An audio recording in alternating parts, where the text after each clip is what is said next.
أعوذ بالله من الشيطان الرجيم بسم الله الرحمن الرحيم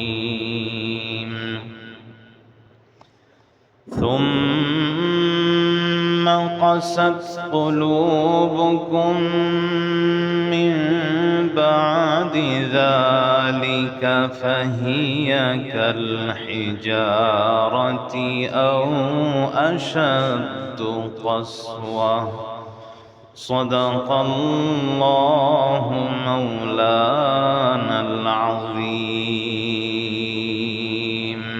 اللهم صل على মুআজ্জাজ মুকাররম মুসল্লিয়ান কেরাম, আল্লাহ পাক রব্বুল আলামিন আমাদেরকে দয়া করে মায়া করে আল্লাহ তাআলার পবিত্র হুকুম জুমার নামাজ আদায় করার জন্যে তারই পবিত্র ঘর মসজিদে এসে উপস্থিত হবার তৌফিক দান করেছেন। কোরআন ও হাদিসের আলোকে কিছু কথা বলার ও শোনার তৌফিক দান করেছেন।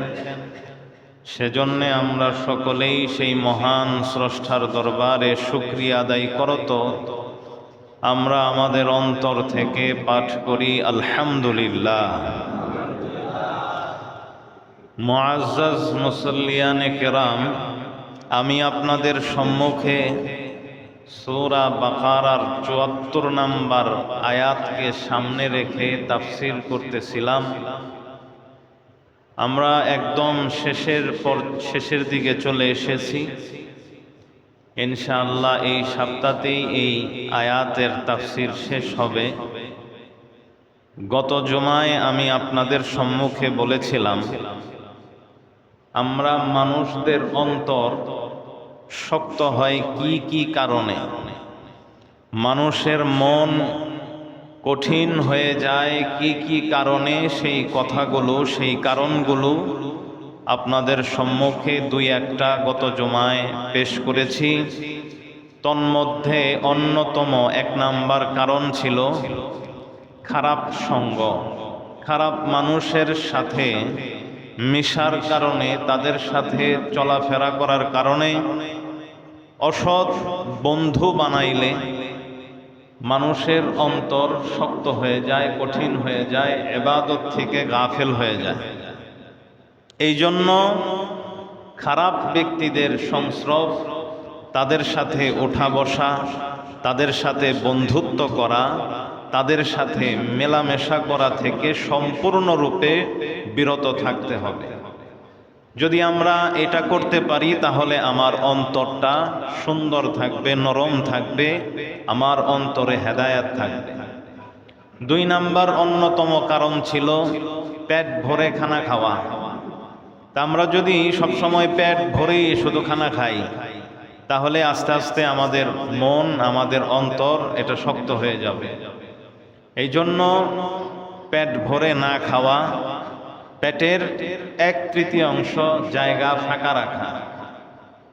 তো খাবারের ৭টা স্তরের কথা গত জুমায় আপনাদের সামনে উল্লেখ করেছি। ৩য় নাম্বার যেই কারণ ছিল, যেই কারণে আমাদের অন্তর শক্ত হয়ে যায়, সেটা হলো অনর্থক কথাবার্তা বলা, বেশি বেশি কথা বলা। অনেক মানুষ আছে বাচালের মতো শুধু কথাই বলতে থাকে, যেখানে যায় সেখানেই শুধু গপ্পের মধ্যে লিপ্ত হয়ে যায়, তাদেরকে বাচাল ব্যক্তি বলে। তো যখন কেউ খুব বেশি কথাবার্তা বলে, অযথা কথাবার্তা বলবে, তখন আস্তে আস্তে তার দিলটা দিন থেকে সরে যাবে, তার দিলটা কঠিন হয়ে যাবে। এজন্য ইমামে গাজালি রহমতুল্লাহ আলাই বলেন, কথার ৪টা স্তর আছে, কথা ৪ ধরনের হয়ে থাকে, কথা ৪ প্রকার। ১ নাম্বার, কিছু কথা আছে যা পুরোটাই ফায়দা, পুরোটাই উপকারী। ২ নাম্বার, কিছু কথা আছে যা পুরাটাই হলো ক্ষতিকর। পুরাটাই অনুপকারী কথা। 3 নাম্বার, এমন কিছু কথা আছে যার মধ্যে কিছু উপকার আছে আর কিছু ক্ষতি আছে।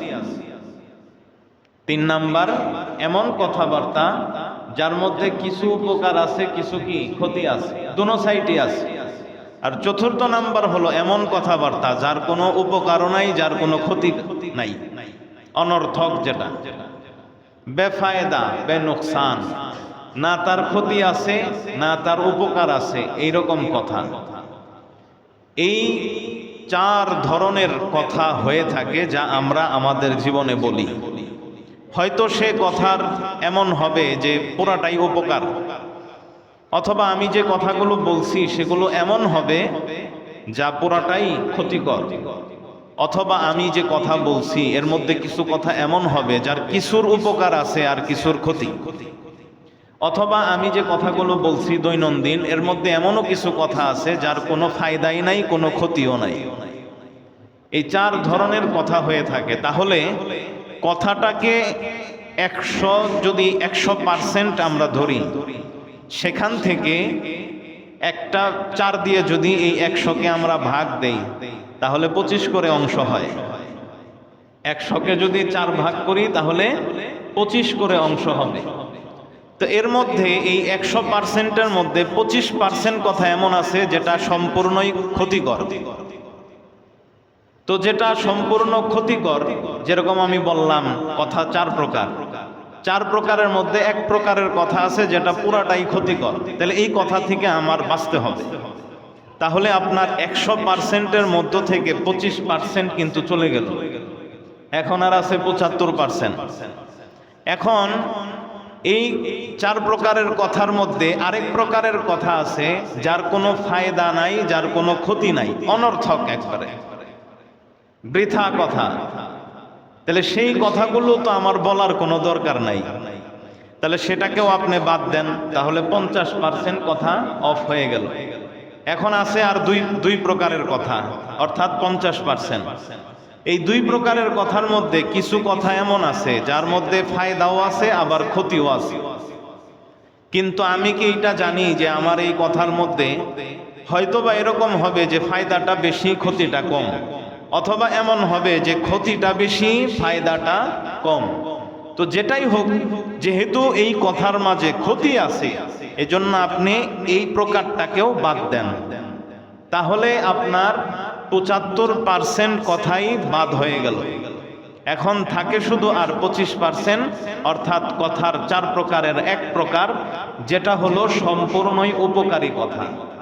তো মানুষ যদি এইভাবে ভেবে কথা বলতো, এই চিন্তাটা যদি করত, তাহলে দেখা যেত যে তার জীবনের 100% কথা থেকে সে 75% কথাই বাদ দিয়ে দিত, আর 25% কথা শুধু বলা বলি করত, যেটা সবার জন্যই উপকারী, নিজের জন্য উপকারী, অন্যের জন্য উপকারী। আর বাকি সময় কথাগুলো না বলে শুধুমাত্র জিকির আজকার করা, তাহলেই জীবনটা সুন্দর হয়ে যায়। এই বিষয়গুলোকে আমরা খেয়াল রাখবো। মান সমাতা নাজা, যে চুপ থাকে সেই মুক্তি পায়, সেই নাজাত পায়। যত আপনি কথা কম বলবেন তত আপনি নিরাপদে থাকবেন, আপনার গুনাহ কম হবে। এই জন্য কথা কম বলার চেষ্টা করবেন, অনর্থক কথাবার্তা বলার থেকে বিরত থাকবেন।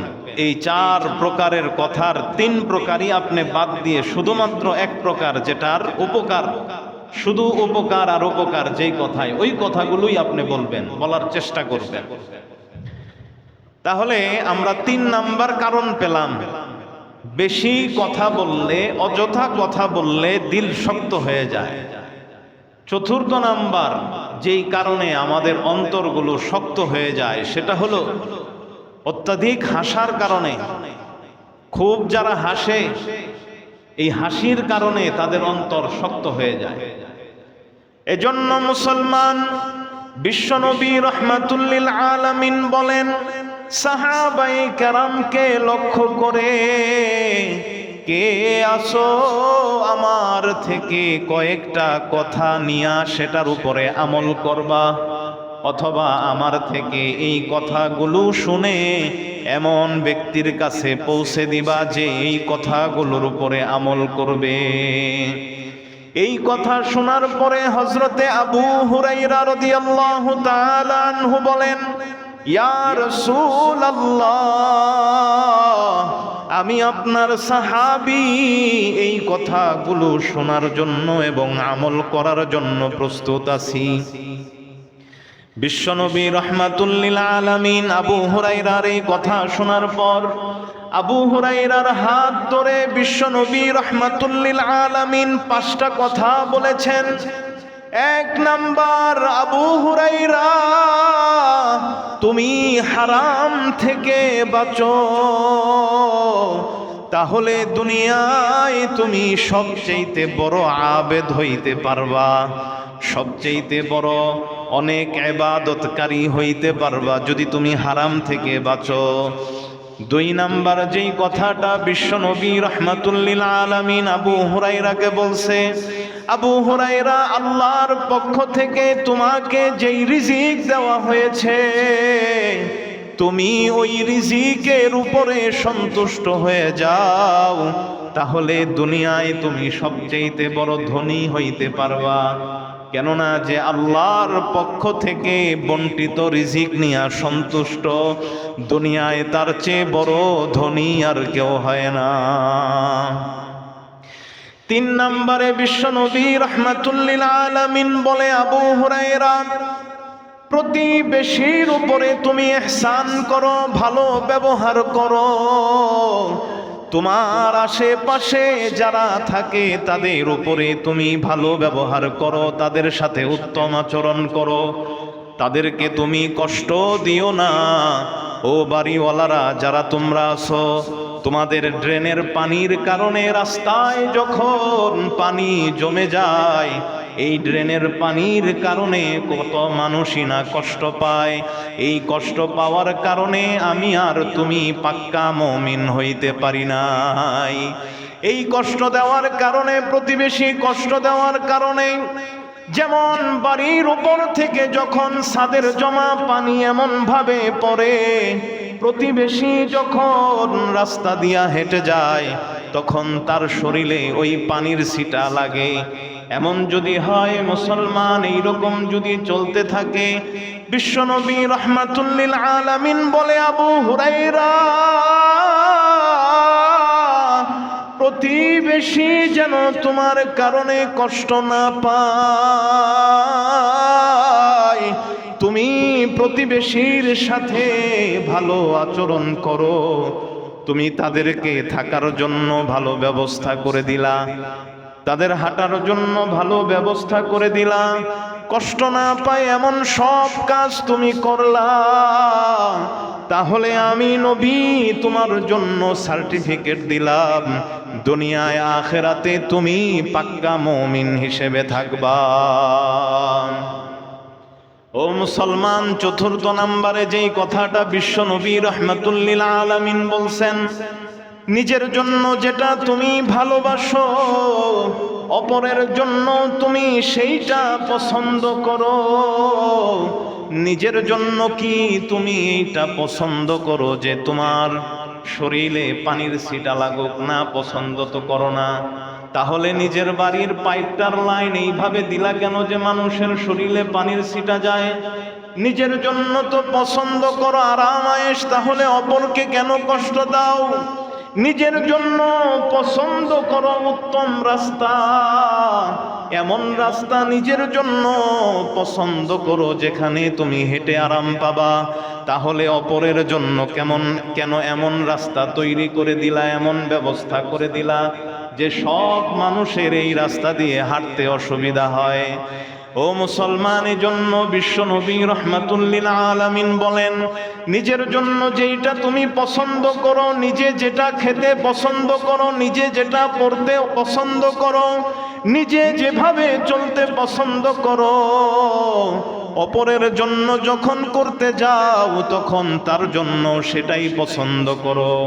তাহলে তুমি দুনিয়া ও আখিরাতে পাক্কা মুসলমান হিসেবে থাকবা, আমি নবী সার্টিফিকেট দিলাম।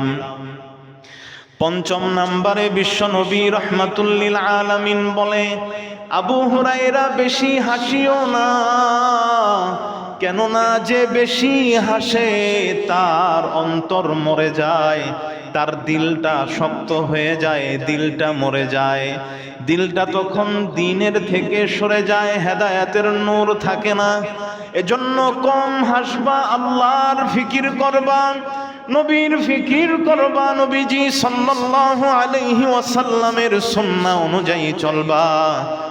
আর বেশি বেশি আখিরাতের কথা স্মরণ করে, জাহান্নামের কথা স্মরণ করে কান্না করো। কম হাসো, জাহান্নামের কথা যখন স্মরণ করবা, আখিরাতের কথা যখন স্মরণ করবা, যখন তুমি নিজের গুনার কথা স্মরণ করবা, তখন আর তোমার মুখে এত হাসি আসবে না। এজন্য এত বেশি হাসো না, বেশি হাসলে অন্তর নরম হয়ে যায়। এজন্য চতুর্থ নাম্বার কারণ যেটা দিল শক্ত হয়ে যায় সেটা হলো বেশি হাসা। তাই আমরা বেশি হাসাটাকে ত্যাগ করি, নিজের গুনার দিকে তাকাই, নিজের পরিণামের কথা চিন্তা করি, তাহলেই হাসি এটা কমে যাবে। ফিকিরে থাকি, মানুষকে নিয়ে ফিকির করি, দ্বীনের ফিকির করি, তাহলেই আমার হাসি কমে যাবে। আর যত আপনি ফিকির ছাড়া থাকবেন তত আপনার হাসি বাড়বে, তত আপনার দ্বীনের থেকে গাফেল হয়ে যাবে, দিলের মধ্যে গাফলত তৈরি হয়ে যাবে।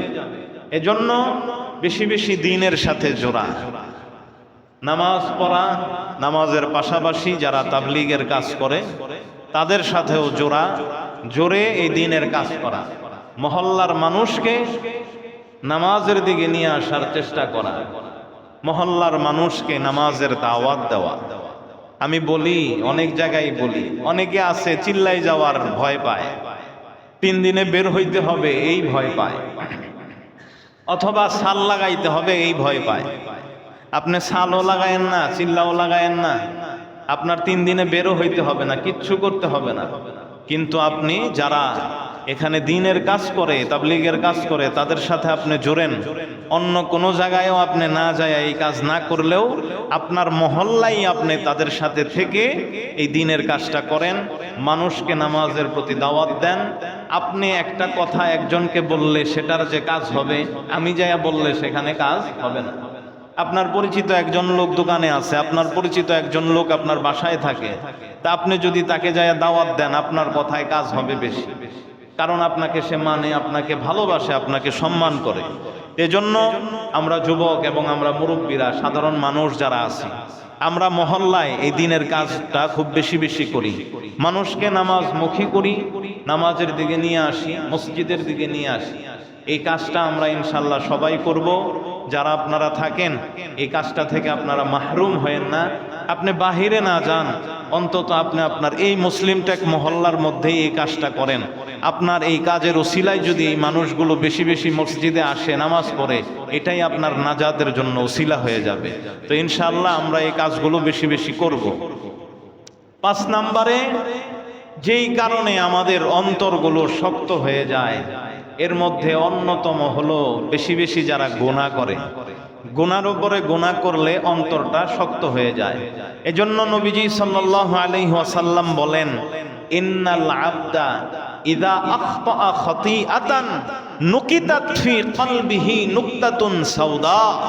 যখন কোনো বান্দা একটা গুনাহ করে, তখন তার অন্তরের মধ্যে কালো দাগ পড়ে যায়। তো এই গুনাহটা করার পরে, কালো দাগ পড়ার পরে, ফাইদা আদা, যদি সে এই গুনাহ থেকে ফিরে আসে, ওয়াস্তাগফারা, আল্লাহর কাছে ইস্তেগফার করে, ওয়াতাবা, এবং তওবা করে, তাহলে সুকিলা কলবুহু, তার অন্তরকে আল্লাহ তাআলা একবারে পরিষ্কার করে দিবেন। কোনো দাগ থাকবে না, কোনো কালো দাগ থাকবে না, কোনো গুনাহ থাকবে না, একদম পরিষ্কার করে দিবেন। কিন্তু যদি আবার সে গুনার উপরে গুনার দিকে আবার ফিরে যায়, তখন জিদা ফিহা, এই কলবের মধ্যে আরো আল্লাহ দাগ ফালাই দিবেন, কালো দাগ। এমনকি হাত্তা তা'লুয়া কলবাহু, এই গুনাহ করতে করতে করতে করতে এক পর্যায়ে এমন হয়ে যায় যে এই কালো দাগটা তার পুরা অন্তরকে আচ্ছাদিত করে ফেলে, অর্থাৎ পুরা অন্তরটাই, এই মাংসের এই টুকরাটা পুরাটাই কালো হয়ে যায়। এইরকম পরিস্থিতি চলে আসে। আর এটা রন, কাল্লা বাল রানা আলা কুলুবিহিম, আল্লাহ তাআলা কোরআনে যে বলছেন রনের কথা, এই রনই হলো এই কলবের এই দাগ। এজন্য গুনাহকে ত্যাগ করতে হবে, গুনাহ থেকে বাঁচতে হবে। গুনাহ আমার একবার হয়ে গেছে, আমি ফিরে আসি আল্লাহর কাছে, তওবা করি, তাহলে আমার অন্তর নরম থাকবে। আর যারা একের পর এক গুনাহ করতেছি আমরা, তাদের অন্তরটা দেখবেন শক্ত হয়ে গেছে, বুঝাইলেও বুঝে না, ওয়াজ নসিহত শুনলেও বুঝে আসে না। কেন? এই যে একের পর এক গুনাহ হচ্ছে আমার, তা আমার অন্তর এই বুঝ নিবে কিভাবে? এজন্য গুনাহ ছাড়তে হবে। যখন আপনি গুনাহ কমাবেন, আর গুনাহ কমায়া যখন আপনি এই মজলিসে বসবেন, কথা শুনবেন, তখন দেখবেন আপনি এই কথার উপরে আমল করা আপনার জন্য অনেক সহজ হয়ে যাবে। কিন্তু আপনি একদিক দিয়ে গুনাহ করতেছেন, আর একদিক দিয়ে আমাদের কথা শুনতেছেন, এই কথার আসর আপনার অন্তরে হবে না। সামনে আমি বলতেছি আসর কয়েক ধরনের আছে। এরপরে দেখেন 6 নাম্বার কারণ, যেই কারণে অন্তর শক্ত হয়ে যায়, সেটা হলো অনেক আশা করে, খুব খালি আশা, যদি এমন হইতো, যদি অমন হইতো, এমনই হবে আমার, এমনই হব আমি, সামনে এরকম হবে, এমন একটা বাড়ি যদি হইতো আমার, কত আশা, একটা যদি গাড়ি হইতো, স্বপ্ন দেখে আর আশা করে লম্বা লম্বা। নবীজি সাল্লাল্লাহু আলাইহি সাল্লাম হাদিসের মধ্যে বলছেন, সহিহ হাদিস, নবী সাল্লাল্লাহু আলাইহি সাল্লাম বলেন, লা ইয়াজালু কলবুল কাবীরি শাবান ফিসনাতাইন, বুড়ার অন্তর, বৃদ্ধের অন্তর, দুইটা জিনিসের মধ্যে যুবক থাকে। যে বুইড়া হয়ে গেছে, চুলদারি পাইকে গেছে, তার সবকিছু দুর্বল হয়ে গেলেও দুইটা জিনিসের মধ্যে সে যুবক থাকে, নবীজি বলেন। এক নাম্বার হলো ফি হুব্বিদ দুনিয়া, দুনিয়ার ভালোবাসার মধ্যে সে যুবক থাকে। আরেকটা হলো ফি তুলিল আমাল, লম্বা লম্বা আশা করার মধ্যে সে যুবক থাকে। বৃদ্ধ হওয়ার পরেও মানুষের এই দুইটা জিনিস কমে না। একটা হলো দুনিয়ার মহাব্বত, দুনিয়ার ভালোবাসা। সে বৃদ্ধ হয়ে গেছে, এক ঠ্যাং কবরে চলে গেছে, হায়াত আর কয়দিন আছে, এটা তো বাহ্যিক একটা আলামত যে তার হায়াত কম। তারপরেও তার চিন্তা যে আরো 10টা, আরো 20টা বাড়ি বানাও, আরো 10-12টা গাড়ি কিনো, আরো 10-12টা ফ্যাক্টরি করো, খালি এই চিন্তা। তার দুনিয়ার ভালোবাসা আর কমে না। আবার লম্বা লম্বা আশা, যদি এরকম একটা ফ্যাক্টরি দিয়ে পারতাম, ওইভাবেই সে চলে, লম্বা আশা করতে করতে সে তার জীবনটাকে শেষ করে দেয়, শেষ পর্যায়ে চলে যায়। এই 6 কারণে মানুষের অন্তর শক্ত হয়ে যায়। তো অন্তর শক্ত হবে এটা তো আমি বুঝলাম, এখন এই শক্ত অন্তরকে নরম করব কিভাবে? 1 নাম্বার কারণ, মৃত্যুর কথা বেশি বেশি স্মরণ করতে হবে। মৃত্যুর কথা যখন আপনি বেশি বেশি স্মরণ করবেন, তখন আল্লাহ আপনার অন্তরটাকে নরম করে দিবেন। এই জন্য মৃত্যুর কথা বেশি বেশি স্মরণ করা। হযরত ইমাম জালালউদ্দিন সুয়ুতী রাহমাতুল্লাহি আলাইহি বলেন, যেই ব্যক্তি মরণের কথা বেশি বেশি স্মরণ করে, তার 3 রকমের ফায়দা হয়। 1 নাম্বার হলো দিলের বাদশাহী তার অর্জন হয়। যেই ব্যক্তি মরণের কথা বেশি স্মরণ করে, তার মনের মধ্যে লোভ লালসা থাকে না, হিংসা বিদ্বেষ কিছুই তার অন্তরে থাকে না, দিলের বাদশাহী তার অর্জন হয়। দিলটা পুরাই তার সাফ থাকে, শুধু নেক আর নেকি, শুধু হেদায়াত আর হেদায়াত। 2 নাম্বার ফায়দা, যে মৃত্যুর কথা বেশি বেশি স্মরণ করবে, ইবাদতের মধ্যে সে মজা পাবে, ইবাদত করতে তার ভালো লাগবে। 3 নাম্বার, যে মৃত্যুর কথা বেশি বেশি স্মরণ করবে, অতি নিকটবর্তী সময়ে তার তওবা করার নসিব হবে। পক্ষান্তরে যে মরণের কথা বেশি বেশি স্মরণ করে না, তার দিলের মধ্যে লোভ লালসা প্রবেশ করে, অন্যের ক্ষতি সাধনের চেষ্টা করবে, হিংসা বিদ্বেষ তার মনের ভিতরে জায়গা করে নিবে।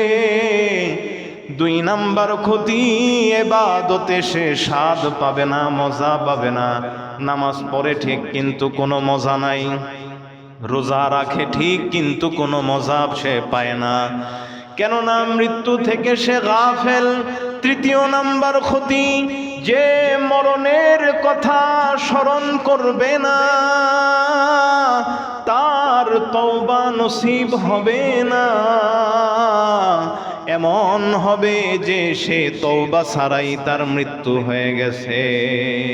এজন্য মুসলমান বেশি বেশি মৃত্যুর কথা স্মরণ করা, মৃত্যুর কথা স্মরণ করলে মানুষের দিল নরম হয়। 2 নাম্বার যেই কাজ করলে আপনার দিলটা নরম হবে সেটা হলো বেশি বেশি কোরআন তেলাওয়াত করা। কোরআন তেলাওয়াত আপনি করবেন, আপনার দিলটা নরম হয়ে যাবে। এজন্য নবীজি সাল্লাল্লাহু আলাইহি ওয়াসাল্লাম বলেন, ইন্না হাযিহিল কুলুবা তাসদাউ কামা ইয়াসদাউল হাদিদু ইযা আসাবাহুল মা।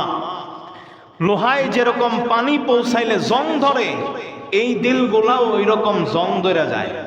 তো সাহাবাই কেরাম বললেন, ক্বালু ওয়ামা জিলাউহা ইয়া রাসূলুল্লাহ, এই জং দূর করার উপায় কি? তখন নবীজি সাল্লাল্লাহু আলাইহি ওয়াসাল্লাম বললেন, কাসরাতু যিকরিল মাউতি ওয়া তিলাওয়াতিল কুরআন, বেশি বেশি মরণের কথা স্মরণ করা এবং বেশি বেশি কোরআন তেলাওয়াত করা। এই 2টা জিনিস যদি কেউ করে তাহলে তার অন্তরের জংটা দূর হয়, অন্তর নরম হয়, অন্তর হেদায়েতের আলোতে পরিপূর্ণ হবে। 3 নাম্বার যেটা করলে আপনার অন্তরটা নরম হবে, বেশি বেশি জিকির করা। এজন্য বেশি বেশি জিকির করা। তাহলে 1 নাম্বার পাইলাম বেশি বেশি মৃত্যুর কথা স্মরণ, 2 নাম্বার বেশি বেশি কোরআন তেলাওয়াত। আবু বকর ইবনে আইয়াশ রাহমাতুল্লাহি আলাইহি যখন মৃত্যুর সময় তার ঘনিয়ে আসে, তার বোন তাকে নিয়ে খুব পেরেশান যে আমার ভাইয়ের কি জানি অবস্থা হয়, কান্না করতেছে ভাইয়ের পাশে বসে। আবু বকর বিন আইয়াশ রাহমাতুল্লাহি আলাইহি বলেন যে বোন তুমি কেঁদো না। ঘরের একটা জায়গার দিকে তিনি ইশারা করে বললেন, দেখো বোন এই জায়গাটায়, এখানে তোমার ভাই 18,000 বার কোরআন খতম করেছে, সুতরাং তোমার ভাইকে আল্লাহ ধ্বংস করবেন না, আল্লাহ তোমার ভাইকে উত্তম প্রতিদান দান করবেন। এভাবে তিনি তার ছেলেকেও মৃত্যুর সময় তিনি বলেছেন যে মরণের সময় তার ছেলেকে বলছে, যখন কান্না করতেছিল তখন বলছে, বাবা কেঁদো না, তোমার বাবাকে আল্লাহ এভাবে ধ্বংস করে দিবে না, কেননা তোমার বাবা 40 বছর পর্যন্ত প্রতিদিন তিনি একবার করে কোরআন খতম করেছেন, আর 40 বছর তিনি তার পিঠকে বিছানার মধ্যে লাগান নাই, খালি রাত ইবাদতের মধ্যেই কাটায় দিছে। তো এইরকমও আল্লাহর ওলি ছিলেন যারা আল্লাহর এত পরিমাণ ইবাদত করতেন। তো 3 নাম্বার হলো বেশি বেশি জিকির করা। 4th নাম্বার হলো বেশি বেশি ইস্তেগফার পাঠ করা। বেশি বেশি ইস্তেগফার করবেন, সংক্ষেপেই পড়েন আস্তাগফিরুল্লাহ আস্তাগফিরুল্লাহ, সংক্ষেপে পড়েন। আর যারা পারেন লম্বাটা, তারা লম্বাটা পড়বেন। কিন্তু বেশি বেশি যখন আপনি মনোযোগ দিয়ে ইস্তেগফার করবেন, তখন আপনার দিলের এই জংগুলো দূর হয়ে যাবে ইনশাআল্লাহ। 5ম নাম্বার, আপনার দিলের জং যদি আপনি দূর করতে চান, তাহলে সেক্ষেত্রে অন্যতম একটা উপায় হলো আপনি আহলুল্লাহর সোহবতে যেতে হবে। নেক ব্যক্তিদের, আল্লাহর ওলি হক্কানি উলামায়ে কেরামের সোহবতে, আপনার সংস্রবে আপনার থাকতে হবে, তাদের সাথে মিশতে হবে, তাদের কথা শুনতে হবে, তাদের মজলিসে বসতে হবে। যখন আপনি তাদের মজলিসে বসবেন, তাদের সাথে মিশবেন, তাদের কথা আপনি শুনবেন, তখন আপনার দিল আস্তে আস্তে নরম হয়ে যাবে। কেননা উলামায়ে কেরাম যারা হক্কানি হয়ে থাকেন এবং আল্লাহর ওলি যারা আছেন, তাদের কথার মধ্যে একটা আসর আছে, তাদের একটা তাওয়াজ্জুহ আছে। এই তাওয়াজ্জুহ, এই প্রভাব, এটা 4 প্রকারের হয়ে থাকে। 1 নাম্বার হলো ইনঈকাসি। আল্লাহর ওলিরা বা হক্কানি উলামায়ে কেরামের মজলিসে বসলে এমন কিছু ব্যক্তির এমন হয় যে যতক্ষণ মজলিসে থাকে ততক্ষণ তার অন্তরটা খুব ভালো থাকে, কিন্তু যখনই এই মজলিস থেকে বের হয়ে চলে যায় তখনই তার অন্তর আবার উল্টাপাল্টা হয়ে যায়।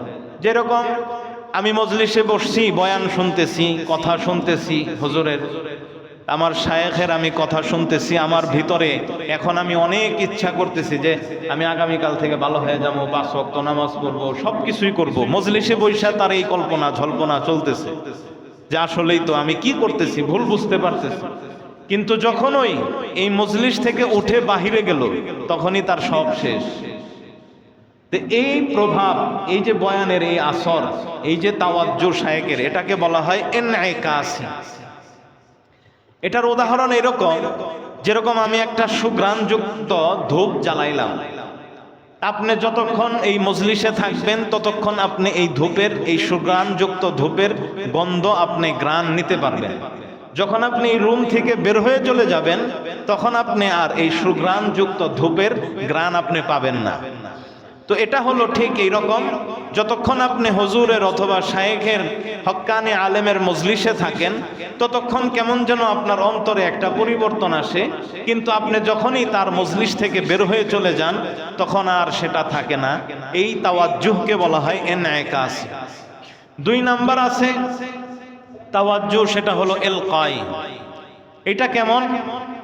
যে আপনি আপনার শায়েখের মজলিসে বসছেন, আলোচনা শুনতেছেন, বয়ান শুনতেছেন, বা একজন হক্কানি আলেমের মজলিসে আপনি বসছেন, আলোচনা শুনতেছেন, আপনার ভিতরে একটা পরিবর্তন আসছে।